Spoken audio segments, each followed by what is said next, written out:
Aisha Uchikala. The MTN Super League is back, and this past weekend we had our first round of action.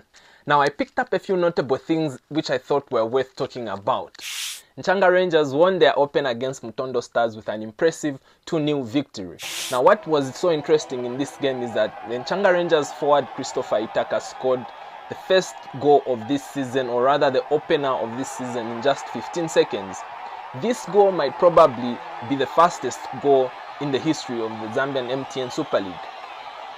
Well, it didn't only end there.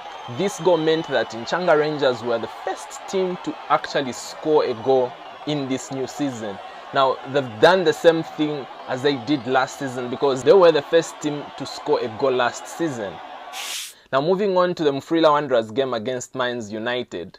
Mighty Mufulira Wanderers were able to welcome Mines United to the league in that game in good fashion. So Mufulira Wanderers came from a goal down to win 2-1 in that match, which was really impressive. Python Kwaitane led that team to that impressive victory with a brilliant performance. And what was also notable is that the crowd that Mines United actually pulled in that game was really good, and we're looking forward to more of such. Now, before I move on to the next topic, Mighty Mufulira Wanderers might just have the most beautiful jersey in the league.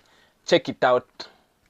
Lastly, on a rather disappointing note, the league failed to produce goals again in the first week. We only had 10 goals from the 8 games that were played, and half of those games were goalless draws.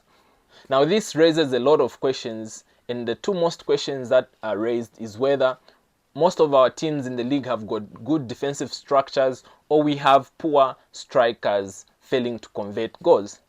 Well, these two questions will be answered as the league goes on, and we will see whether or not there's been improvement from last season when we had our top scorer only scoring 13 goals. I don't know. Give me your take of the first week of the MTN Super League in the comments.